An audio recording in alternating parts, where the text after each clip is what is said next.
I'm not going to talk about software at all. Well, a little bit at the beginning. I'm still going to talk about print, so it's not too bad. I am from the Ghent Workgroup. I actually have many different hats, and I'll come back to that in a second, but I'm the executive director of the Ghent Workgroup, which, who of you knows the Ghent Workgroup? Good. It's not everyone, it's not good, but it's better than I expected. I'm the executive director. I'm a co-chair of the specification subcommittee at the Ghent Workgroup. I'm actually also co-chair of the compliancy subcommittee, but I ran out of space. This is a volunteer organization, so it's easy to get jobs if you want to do work. I'm also CTO at 4Ps. That's my day job. And let me perhaps give you a little bit of history to explain where I come from and why I think I can talk about standardization. I started a long time ago at Unfocus. Does anybody still know what Taylor was? No, it's getting harder. Ah, good, good. Yes, a PostScript editor. PostScript, that thing we had before PDF at one point. So working for Unfocus, I started I helped start the Ghent Workgroup. That goes back to 2002, so it's a long time ago. Since then, I've made a little side tour through a company called Gradual that's invented Switch. And then as of 2008, I started as CTO at 4Ps. 4Ps is a value-added distributor of graphic arts software. We partner with Callas, with Axio, with a bunch of other companies. And because I'm the CTO, I get to play with all the fun parts, meaning all the technical parts of that. So training, projects, and so on, which means that not just in the Ghent Workgroup I run across standardization issues, but I actually get to live them in projects as well. So I kind of can see both parts of that equation. So let's give you a little truth about standardization. I'll tell you where this comes from in a second, but this is a very typical situation. You have 14 competing standards, and then there is a very bright guy, probably a physicist. We just learned that they are very bright, and I'm one by training. And he goes like, well, that's ridiculous. We need to develop a standard that can handle all the use cases. Yes? And then, of course, the next step is that there are now not 14, but 15 competing standards. It's a very good joke. Unfortunately, it's also very true. I mean, if you look around at all the things we use in technology, this is very, very often what happens, which is why we all have 17 adapters in our bag. And when you try them, they probably don't work for the connection you have to make. If you wonder where this comes from, this is also a physicist who makes very nice cartoons online. I urge you to check out his website. It's actually pretty cool stuff on there. Always about technology and things like that. So let's talk about standardization. This is more or less Europe. You'll see later my geography is not very good. I'm missing parts of countries here and there. Try not to judge me on that. I'm a physicist, I don't deal with countries that much. But if we go back to January 2001, I was in Belgium, as I usually am, and I was at Unfocus, and we started getting questions from people because there was this new thing out in graphic arts, and that was called PDF, and people started actually using it. PDF was started making inroads into graphic arts in 1996, 1997. The first versions of pre-flight software date to 1997, 98, so in that area. So by 2001, people started seeing PDF files, and the question was, well, if we're going to exchange PDF files, what should they look like? If I'm making an advertisement for a publisher and I want to send it to a publisher, what are the rules? And so they came to us and we said, okay, we can help you. And we started the discussion, and that was all very interesting. And then a little bit later than that, I'm not sure it was exactly 1 month later, but in the same time frame anyway, we got some people from Dutch organizations, user associations, that said, oh, we're now getting PDF files from people, so could we talk about what the rules should be for those PDF files? And we kind of had the same general discussion with them. And then a little bit later, we got Psychogif, which is a French organization, and they went into the same story. And when you've worked on that once, it's interesting. The second time, it's still interesting, but after the third time, it gets really, really boring. And there are many countries in Europe. So what we did is, instead of having the same conversation over and over again, we thought, let's start an organization around this that can help us to come up with a standard that is not just a countrywide standard, but let's make a standard that is used by many different countries. Here is where my geography fails. There are some islands missing from France, I think, and then probably some parts of Denmark as well, but forgive me that. What we did with all those countries is, or what better said, with the user associations representing customers in all of those countries in graphic arts, what we did was establish an organization, and the mission statement then, which is still very much the same now, was to establish and disseminate process specifications for best practices in graphic arts workflows. That's a very difficult sentence. What we do is two things. We make specifications, and we try to teach people to use those specifications. And both of those parts are very important. Most of the time that we speak at the Ghent Workgroup itself, we're of course trying to build these specifications and figure out what needs to be in them. And then telling people that something exists and that they should use it is very often the hardest part. And that's why not everyone raised their hand when I asked, do you know the Ghent Workgroup? That's why I'm here. So I'm doing the second part of my job today. Standardization usually doesn't follow a very straight path. And if you would go back to 2001, 2002, and you looked at what was happening in the US, there was something else happening there. And this is actually a video you can still find on YouTube. If you search for ad deliverance, you'll find it. It's worthwhile looking at. It's very long and very slow to today's standards, but it talks about the invention, the use of PDFX.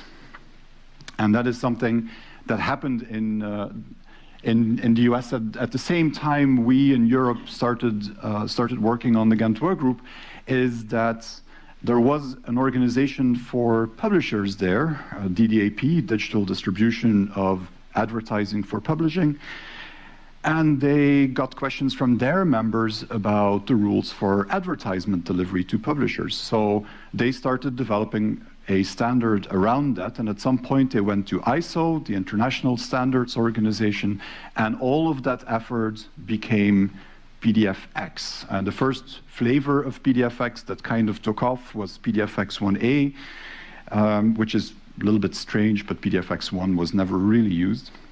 And PDFX 1A became an ISO standard, so a real international standard in 2001. And then, of course, the problem is that now you have something that is being used in Europe, and you have something that is being used in the US, and there was a real risk that these two would start being competing standards, and that's obviously not what you want. Luckily, there are a few differences between the Ghent Workgroup and the ISO organization. You can guess which one is which if you want, but so typically the Ghent Workgroup was founded as a very practical, pragmatic organization, so we could be a little bit faster. We were much more user-driven. We're sometimes a little bit less accurate. That happens when you try to be fast and you try to get something out to the market. And also, and that's very important, from the very beginning, we thought there's no way we can make a standard that's going to work for everyone. The standard that we're developing needs to be diversified for different markets. So if you're dealing with advertisements, in newspapers or magazines, or you're dealing with sheet fed printing, that's going to be different. So we're going to need a different set of rules. The ISO, on the other hand, takes things a lot more serious, which means sometimes also slower and more administration involved. But the standards that they create tend to be much more theoretically correct and much more accurate. And the ISO determined that they wanted to make only one standard, PDFX, and one standard for the whole graphic arts industry. And because of this, there is a way to combine the two efforts, and that's what we've done from, I think, 2003, 2004. We've combined those two. At the bottom, you have PDF, which now is its own ISO standard, and then built on top of PDF, you have PDFX, the standard for graphic arts, the complete graphic arts environment, and then on top of that, you have the Ghent Workgroup standards. And each time you go one level up, there are less things that you're allowed to do. In PDF, you can do a whole bunch of stuff, including video and audio and all kinds of fancy things. Printing a movie is kind of difficult, so if you look at PDFX, movies, for example, are no longer allowed in PDFX files. And then if you look at Ghent Workgroup, if you're using a specification for advertisements, and most advertisements are one page, so in a PDF for advertisement that is compliant with the Ghent Workgroup, the PDF has to be one page. So as you move up in this pyramid, the restrictions become bigger. And then the last thing that you could add is a workflow specific or printer specific, or however you want to call it.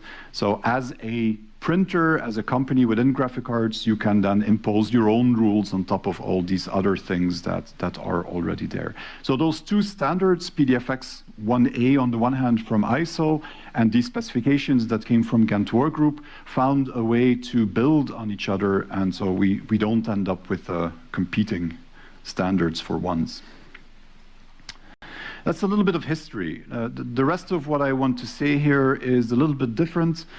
I want to do two things. First of all, look at whether this was all worth the effort, because it is a lot of effort to make standards, I can assure you. And then secondly, I want to spend a little bit of time on what are we missing at the moment and what are the challenges going forward. So let's look at effort and whether that was worth it first. I think one of the big things that we did at the Ghent Workgroup, and I will start with the bottom point on this slide, is that because of the standardization work that happened, and it happened pretty early on in the adoption of PDF, we got more reliable PDF on the one hand, and we got a much quicker adoption of PDF in the graphic arts marketplace.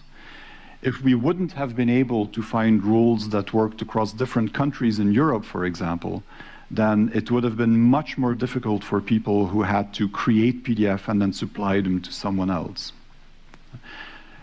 More now than then, but even then there was a lot of work that was being done that was cross borders, where you have people that have to work together, and in Europe very often we have different languages to deal with, so it's already more complex.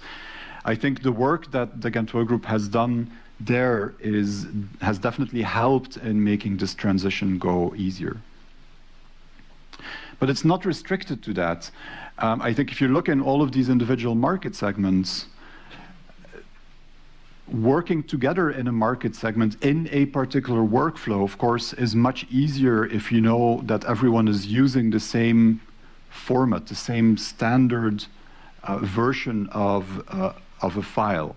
And so it added a lot of improvements there as well. And I also think from a vendor perspective, it improved the software that we have today. there are two challenges that vendors have when they develop software. One is to actually write the software, which is a technical challenge, but the second one, and usually the bigger one, is to figure out what is actually needed. Yeah? And when you have an organization like the Ghent Workgroup, where you had participants from, I think, 10 or 11 different countries at the beginning, and it's only grown since then, that sit around the table and discuss what the needs are and how they should be solved, then you have the capability for each vendor to evolve much quicker and come up with something that that works much better. And you also have different pieces of software that are going to work together much better because they all work against the same standards. A little bit of evidence of that, if you look at all the pre-flight stuff you find at today, if you would look at all the pre-flight software and look at what pre-flight profiles they use, then all of them support, on the one hand, the ISO standards like PDFX, and all of them, or almost all of them, support the Ghent Workgroup specifications in different market segments. And of course, this remains an ongoing challenge. But you can see much more standardization in between different software packages as well, and that makes it much easier for printers and publishers and ad creators that have to work with that. So yes, I think it was worth the effort, but I do a lot of stuff for the Ghent Workgroup, so that answer was to be expected, I guess. I also brought some numbers. The Ghent Workgroup 2 years ago did a large survey in a number of European countries, but also in North America. And these are some of the numbers that come from there. I only have 3 slides out of everything that we asked, but this is an interesting one to start with, because it's the question asked was how many files contain errors. So for printers and publishers and so on, of all the files that you get from outside, how many of those files contain errors? And then what is very interesting to see is that 1% of the people who answered said all my files contain errors. Now, they have a real problem. And then some of them say none, which is actually quite good.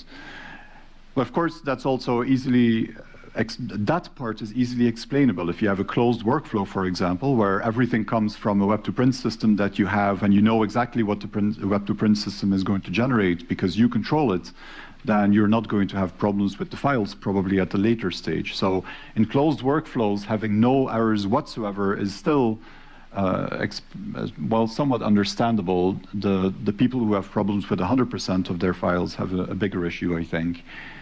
But you can see that there is still a significant amount of files that come in that have problems. And the interesting thing is that there were also surveys done in 2000, and I have to think now, 2008, I believe, and 1998 as well.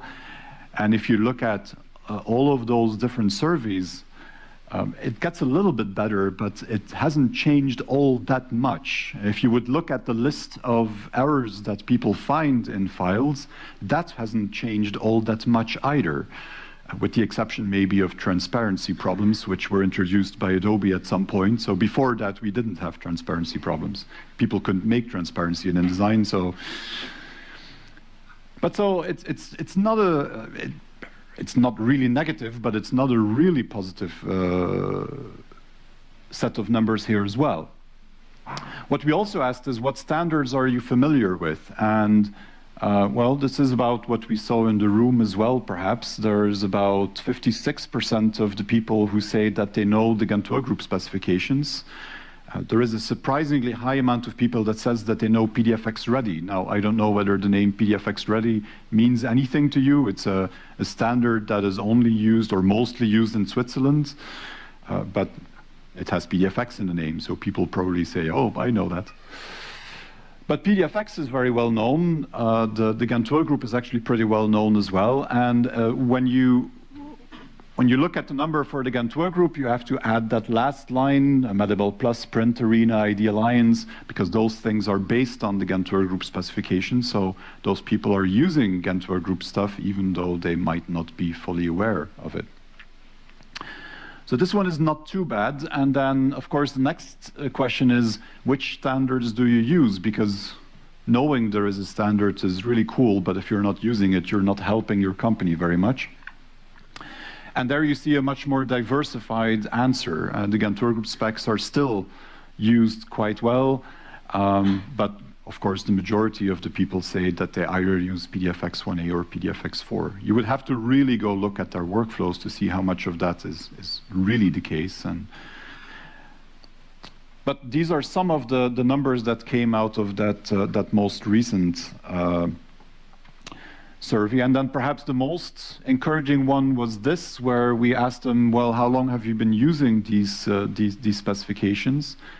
And then what you can see is that most people either are using them or they are planning to implement them at one point. So within a year, within 3 years, and then there is a part that says, oh, we don't need standards, or at least not these standards. So, what are the challenges that you have, or that we still have? And I'm going to give you 3 different answers for that. And I'll start with the politically correct one, which is the nicest one to give. And then we'll make it progressively worse. So I think the politically correct one is we don't cover everything. It's an easy one.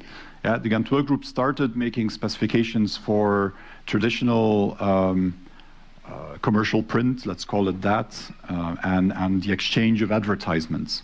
There were a number of market segments where either PDF was introduced a little bit later or where we didn't have anything, so people couldn't use it. And I've listed 4 of those, probably the 4 biggest. In this survey that we did before, we asked the same question, and people said, oh, what we're missing is a standard for packaging and for digital print. And this is a very politically correct answer to the question, because I can tell you that in the meanwhile, we have a standard for digital print, so that makes it sound good. We just decided that we are going to release the one for large format or silent display. And for packaging, we are actually doing quite a bit as well. So something that is easy to work on and to fix. But still, you have to realize, and I would be very surprised if you didn't see that in practice as well, is that there still is quite a bit of difference between different market segments. In some, PDF is the standard. In others, like packaging, it will take a little bit more work to get to the point where you have a PDF file being used in all stages of the workflow in a nicely standardized way. So, answer number 2, geographical reach. And this is a much more difficult one to solve. If you look at standards in general, but at the standards of the Ghent Workgroup in detail, then it's a very big world, and we're covering only a very small portion of that. And I've forgotten Denmark in there, my apologies. It was not by intention, but you're part of it.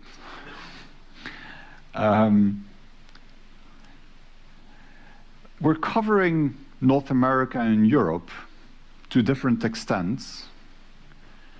And you can argue, I mean, still there, between different countries, there is a big difference. But it is very difficult to reach some of the other areas of that map. We already noticed that we have difficulties reaching into Eastern Europe.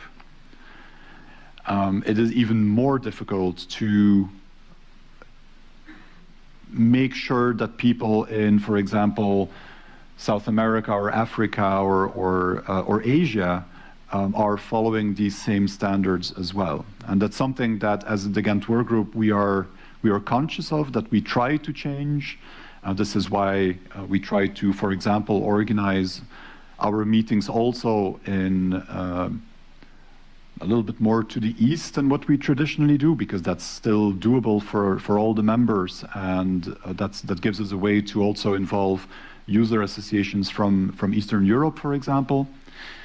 For us as a volunteer organization, if you want, it is a much bigger challenge to also go to Japan or China or India and try to have a more local representation there and try to have them pick up things.